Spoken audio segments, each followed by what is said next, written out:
নমস্কার, ময়দান আপডেটে সবাইকে স্বাগত জানাই। মোহনবাগান ক্লাব থেকে আপনাদের সঙ্গে চলে এসেছি আমি সৌরভ। আর আগামীকাল অর্থাৎ রাত পোহালেই কিন্তু বাঙালি অর্থাৎ আপামর বাঙালি আর্থিক আসি সকলের কাছে একটা চিরাচরিত দিন অর্থাৎ নববর্ষ, বাঙালির নববর্ষ, নতুন বছরের সূচনা।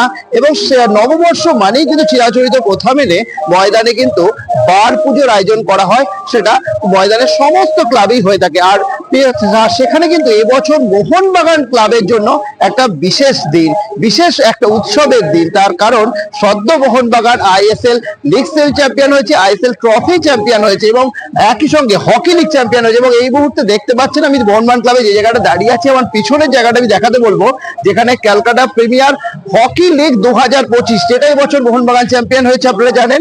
আইএসএল লিগ সেল 2025, এটা মোহনবাগান চ্যাম্পিয়ন হয়েছে আপনারা জানেন। এবং আইএসএল কাপ 2025, এটাও মোহনবাগান চ্যাম্পিয়ন হয়েছে। অর্থাৎ ত্রিমুকুট, মোহনবাগানে কিন্তু ত্রিমুকুট, অর্থাৎ সেইটার কিন্তু সেলিব্রেশন হবে আগামীকাল।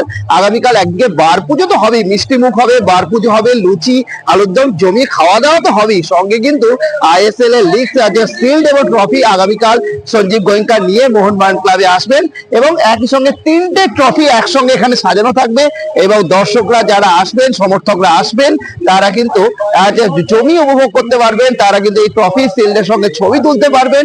সব মিলে কিন্তু আগামীকালের দিনটা কিন্তু একটা মহারথ, একটা আলাদা উৎসবের দিন, আলাদা একটা আনন্দের দিন কিন্তু মোহনবাগানের সমস্ত সমর্থকদের কাছে হতে চলেছে, তা কিন্তু বলা অপেক্ষা রাখে না। তার আগে মোহনবাগান ক্লাব আজকে থেকে কিন্তু একেবারে সবুজ মেরুন আলোর সাজে একেবারে অসাধারণ ভাবে সেজে উঠেছে। সব মিলে আগামীকাল কিন্তু প্রচুর অনুষ্ঠান রয়েছে, সারা দিন ব্যাপী অনুষ্ঠান রয়েছে।